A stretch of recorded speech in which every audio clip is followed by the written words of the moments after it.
ఆకాశవాణి ప్రాంతీయ వార్తలు చదువుతున్నది కల్పన మధిర. ముఖ్యాంశాలు: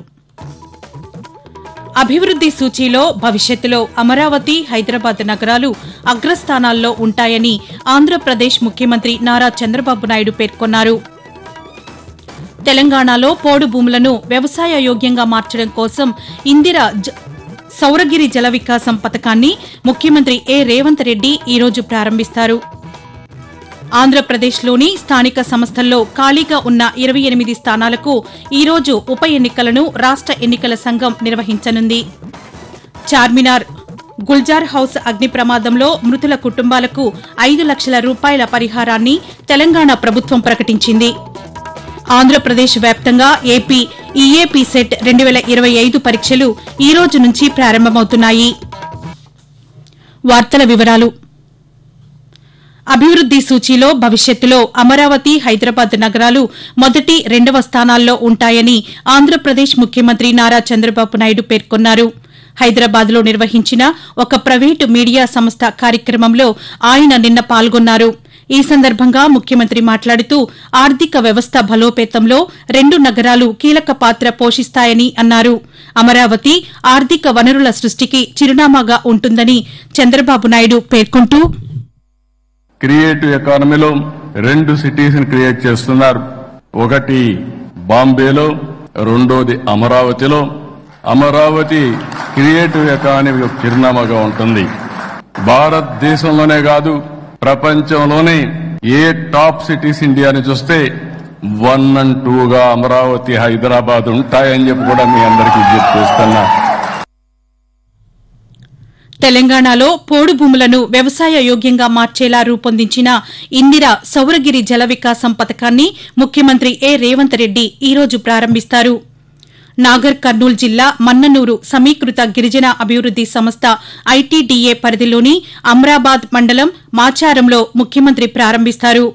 రాష్టంలో అటవీ హక్కుల చట్టం కింద 6 లక్షల పైగా ఎకరాల విస్తీర్ణానికి 2 లక్షల మందికి గిరిజన రైతులకు పోడు పట్టాలు ప్రభుత్వం మంజూరు చేసింది.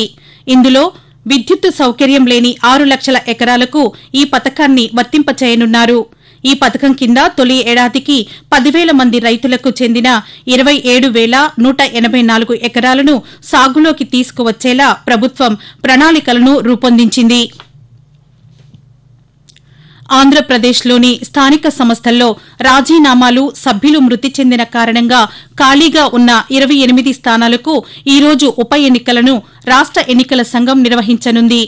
ఈ ఏడాది మార్చి 27, 28 తేదీల్లో ఎన్నికలు వాయిదా పడిన శ్రీ సత్యసాయి జిల్లా గాండ్లపెంట, రామగిరి, పశ్చిమ గోదావరి జిల్లా ఎలమంచిలి, అత్తిలి మండల పరిషత్ అధ్యక్ష స్థానాలకు అత్తిలి, పల్నాడు జిల్లా కారంపూడి, నర్సరావుపేట, శ్రీ పొట్టి శ్రీరాములు నెల్లూరు జిల్లా దగదర్తి వైస్ ఎంపీపీ స్థానాలకు ఎన్నికలు జరుగుతాయి.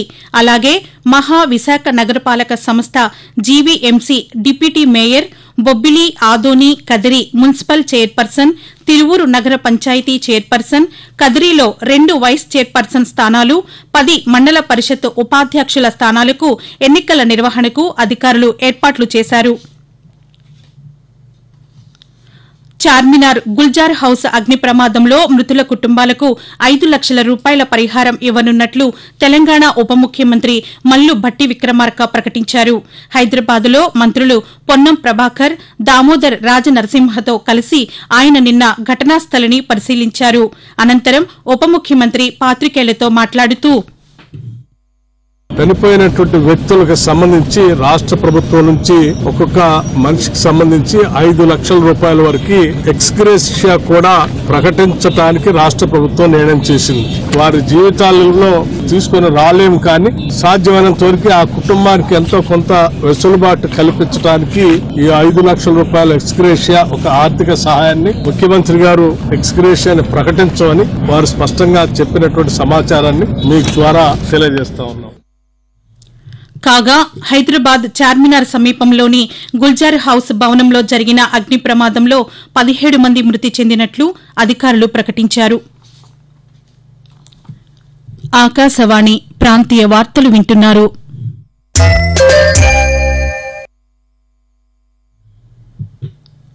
పహల్గాం ఉగ్రవాదుల కాల్పుల్లో అసువులు బాసిన భారత పౌరులకు ఆంధ్రప్రదేశ్కు చెందిన జవాన్ మురళీ నాయకులకు నివాళిగా తూర్పుగోదావరి జిల్లా నిడదవోలు పట్టణంలో తిరంగా ర్యాలీని గత సాయంత్రం నిర్వహించారు.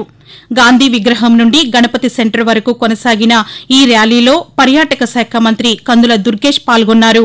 ఈ సందర్భంగా ఆయన మాట్లాడుతూ, తిరంగా ర్యాలీ అంటే మూవన్నెల జెండా తోటి మనందరం చేసేటువంటి ఈ ర్యాలీ దేనికోసం అంటే త్రివిధ దళాలకి చెందినటువంటి రక్షణ దళం ఎవరైతే ఉన్నారో వారందరికీ కూడా కాశ్మీర్ నుంచి కన్యాకుమారి వరకు ఉన్నటువంటి 50 మంది కూడా ఒకే ఒక్క మాట చెప్తా ఉన్నాం, మీ వెనక తెలియజేస్తూ ఈ మధ్య జరిగినటువంటి దాడుల్లో అసూలు బాసినటువంటి మన ఆంధ్ర ప్రాంతానికి చెందినటువంటి మురళీ నాయక్ అనేటువంటి అధికారికి ప్రత్యేకమైనటువంటి నివాళులు అర్పించాల్సిన బాధ్యత మన మీద ఉంది.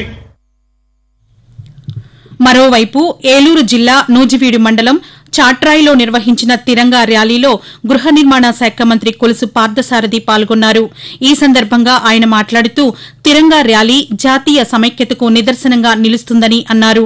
నెల్లూరులో జరిగిన తిరంగా ర్యాలీలో పట్టణాభివృద్ది శాఖ మంత్రి పొంగూరు నారాయణ పాల్గొన్నారు. ఈ సందర్భంగా మంత్రి మాట్లాడుతూ జమ్మూ కాశ్మీర్లోని పహల్గాంలో జరిగిన ఉగ్రదాడికి ఆపరేషన్ సింధూర్తో భారత్ సరైన సమాధానం చెప్పిందని అన్నారు. ఆపరేషన్ సింధూర్ విజయానికి మద్దతుగా భారత సైనికుల పరాక్రమానికి దేశం గౌరవ వందనాలు తెలుపుతోంది. సాయుధ దళాలకు సంఘీభావంగా ఆకాశవాణి వార్తా విభాగం ప్రత్యేక కథనాన్ని అందిస్తోంది. ఇందులో భాగంగా కార్గిల్ యుద్దంలో అసాధారణమైన ధైర్య సాహసాలను ప్రదర్శించిన రైఫిల్ మెన్ సంజయ్ కుమార్ గురించి ఈరోజు తెలుసుకుందాం. హిమాచల్ ప్రదేశ్లోని బిలాస్పూర్ జిల్లాకు చెందిన రైఫిల్మెన్ సంజయ్ కుమార్ కార్గిల్ యుద్ద సమయంలో 1999 జులై 4న ముష్కో లోయలోని .4875 ఏరియా ఫ్లాట్ టాప్ ను స్వాధీనం చేసుకునేందుకు నియమించిన బృందంలో సభ్యునిగా ఉన్నారు. శిఖరాన్ని స్వాధీనం చేసుకునే క్రమంలో ఆయన వీరోచితంగా శత్రువులపై దాడి చేసి 3 చొరబాటుదారులను హతమార్చారు. అతని ధైర్య సాహసాలతో ప్రేరణ పొందిన తోటి సైనిక సహచరులు శత్రువులపై దాడి చేసి ఫ్లాట్ టాప్ ప్రాంతాన్ని స్వాధీనం చేసుకున్నారు. సంజయ్ కుమార్ చూపిన ధైర్య సాహసాలు, విధి పట్ల అంకిత భావానికి గాను ఫిబ్రవరి 2022లో ఆయన సుబేదార్ మేజర్ హోదాతో పాటు పూణేలోని నేషనల్ డిఫెన్స్ అకాడమీలో నియమించబడ్డారు. ఆంధ్రప్రదేశ్ వ్యాప్తంగా 2025-26 విద్యా సంవత్సరానికి ఇంజనీరింగ్, ఫార్మసీ, వ్యవసాయ కోర్సుల్లో ప్రవేశాల కోసం నిర్వహించే ఈఏపీ సెట్ 2025 పరీక్షలు ఈ రోజు నుంచి ప్రారంభమవుతున్నాయి. ఉన్నత విద్యా మండలి నేతృత్వంలో జేఎన్టీయూకే ఆధ్వర్యంలో నిర్వహించే ఈ పరీక్షలు ఈ నెల 27 వరకు జరుగుతాయని సెట్ కన్వీనర్ వివి సుబ్బారావు తెలిపారు. ఇంజనీరింగ్, అగ్రికల్చర్, ఫార్మసీ విభాగాలకు మొత్తం 3,61,536 దరఖాస్తులు వచ్చాయన్నారు. రాష్ట వ్యాప్తంగా 143, హైదరాబాద్, సికింద్రాబాద్లో 2 కేంద్రాల్లో పరీక్షలు నిర్వహిస్తున్నామని తెలిపారు. ఈ నెల 27న అగ్రికల్చర్, ఫార్మసీ పరీక్షలకి, 28న ఇంజనీరింగ్ పరీక్షలకి విడుదల చేస్తామని తెలిపారు. వాతావరణం. ఉపరితల ఆవర్తనం ప్రభావంతో ఆంధ్రప్రదేశ్లో మరో 2-3 రోజుల పాటు భిన్న వాతావరణం కొనసాగనుందని అమరావతి వాతావరణ కేంద్రం తెలిపింది. కోస్తా, రాయలసీమ జిల్లాల్లో అక్కడక్కడ గంటకు 30 నుంచి 40 కిలోమీటర్ల వేగంతో ఈదురుగాలులతో కూడిన తేలికపాటి నుంచి మోస్తరు వర్షాలు కురుస్తాయని వెల్లడించింది. రాయలసీమ జిల్లాల్లో మాత్రం 1-2 చోట్ల భారీ వర్షాలు పడే సూచనలు ఉన్నాయని పేర్కొంది. తెలంగాణలోనూ ఈ రోజు నుంచి 4 రోజుల పాటు తేలికపాటి వర్షాలు కురుస్తాయని, ఉరుములు, మెరుపులతో కూడిన ఈదురుగాలులు వీచే అవకాశాలు ఉన్నాయని హైదరాబాద్ వాతావరణ కేంద్రం తెలిపింది. ఆకాశవాణి ప్రాంతీయ వార్తలు ముగించే ముందు ముఖ్యాంశాలు మరొకసారి. అభివృద్ది సూచీలో భవిష్యత్తులో అమరావతి, హైదరాబాద్ నగరాలు అగ్రస్థానాల్లో ఉంటాయని ఆంధ్రప్రదేశ్ ముఖ్యమంత్రి నారా చంద్రబాబు నాయుడు పేర్కొన్నారు. తెలంగాణలో పోడు భూములను వ్యవసాయ యోగ్యంగా మార్చడం కోసం ఇందిరా సౌరగిరి జల వికాసం పథకాన్ని ముఖ్యమంత్రి రేవంత్ రెడ్డి ఈ రోజు ప్రారంభిస్తారు. ఆంధ్రప్రదేశ్లోని స్థానిక సంస్థల్లో ఖాళీగా ఉన్న 28 స్థానాలకు ఈ రోజు ఉప ఎన్నికలను రాష్ట ఎన్నికల సంఘం నిర్వహించనుంది. ఆకాశవాణి ప్రాంతీయ వార్తలు ఇంతటితో సమాప్తం.